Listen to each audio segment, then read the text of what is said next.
վերջերս փոփոխություններ են տեղի ունեցել եւ ինչպես գիտենք տրանսպորտային միջոցների հաշվառման մեծ պահանջարկ ունեցող համարանիշերի չափորոշիչները սահմանում է Հայաստանի Հանրապետության կառավարությունը, իսկ դրանց հատկացման գները սահմանում է Հայաստանի Հանրապետության ներքին գործերի նախարարը եւ վերջերս կառավարության որոշման մեջ տեղի են ունեցել փոփոխություններ, այլ կերպ ասած լրացվել են հաշվառման մեծ պահանջարկ ունեցող համարանիշերի նոր չափորոշիչներ եւ դրան արձագանքելով ներքին գործերի նախարարը ստորագրել է հրաման եւ սահմանել է այն գները, որով այդ հաշվառման մեծ պահանջարկ ունեցող համարանիշները կարող են հատկացվել։ Նախապես ասեմ, եթե այդպիսի ընկալում կամ սխալ ընկալում կա, այստեղ խոսքը չի վերաբերում առանձնահատուկ պահանջարկ ունեցող հաշվառման համարանիշերին։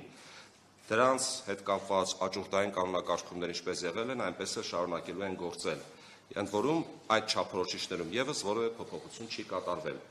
Այսօր խոսելու ենք բացառապես հաշվառման մեծ պահանջարկ ունեցող համարանիշերի մասին։ Ես ընդհանուր տարբերության մասին կխոսեմ, թե ինչով են տարբերվում առանձնահատուկից, որովհետև այս հարցն էլ երբեմն հանդիպում ենք սոցիալական հարթակներում,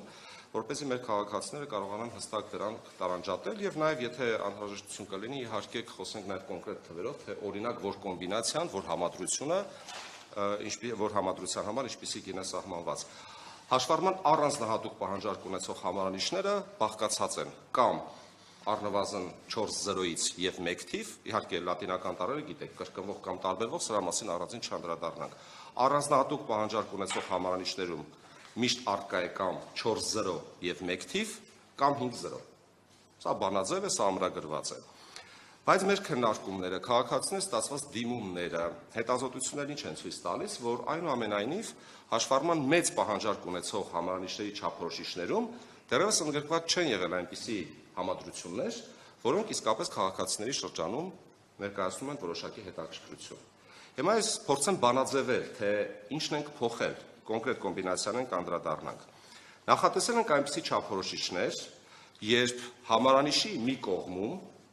դա կլինի 2 նիշ կամ 3 նիշը, թվերի մասին է խոսքը, միշտ գտնվում են զրոները։ Ֆիզիկական անձնասպառագայում գիտեք, սկզբից 2-0 է, իրավաբանական անձնասպառագայում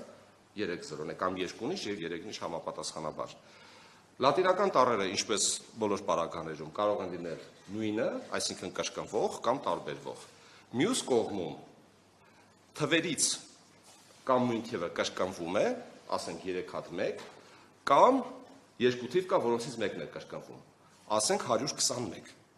121 համադրության մեջ 2 հատ 1-ը կրկին կրկնվում է։ Հասկանալի է։ Այսինքն, եթե ամփոփենք այս նկարագրությունը, միշտ մի կողմում գտնվում են զրոներ, ներողություն, լատինական տառերը կրկնվում կամ տարբերվում են, մյուս կողմի 3 թվերի պարագայում կամ նույն թիվը անընդհատ կրկնվում է, կամ այդ 3 թվերից կրկնվում է նույն թիվը 2 անգամ եւ 1 տարբերվող թվի համադրություն։ Սա ընդհանուր առմամբ։ Պարոն Գևորգյանը, եթե ավելացնելու ընթացքում բան կունենա, խնդրում եմ ավելացնել։ Գների պարագայում ասեմ, ինչպես են որոշվել գները, իհարկե քննարկումներ ունեցել ենք եւ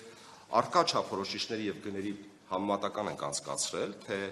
նոր չափորոշիչին համապատասխանող այսինչ համադրությունը, որ գնային սեգմենտի տակ պետք է տեղավորել։ Եթե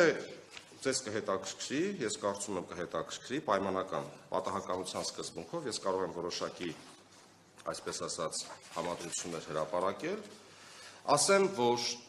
գնային սեգմենտը 250,000-ից մինչև 8 միլիոն միջակայքում է սահմանվել, գիտեք երևի, որ մեծ պահանջարկ ունեցող հաշվառման համարանիշերի նվազագույն շեմը սկսվում է 60,000 դրամից եւ ավարտվում է 8 միլիոնով։ Այսինքն սա նշանակում է, որ ներքին գործերի նախարարի հրամանի առումով մենք բոլոր գնային սեգմենտներում չափորոշիչներ չենք ավելացրել։ Մենք ավելացրել ենք այն սեգմենտներում կառավարության որոշմամբ եւ հետո տեղայնացրել նախարարի հրամանով, որոնք տեղավորվում են 250,000-ից մինչեւ 8 միլիոնի միջակայքում։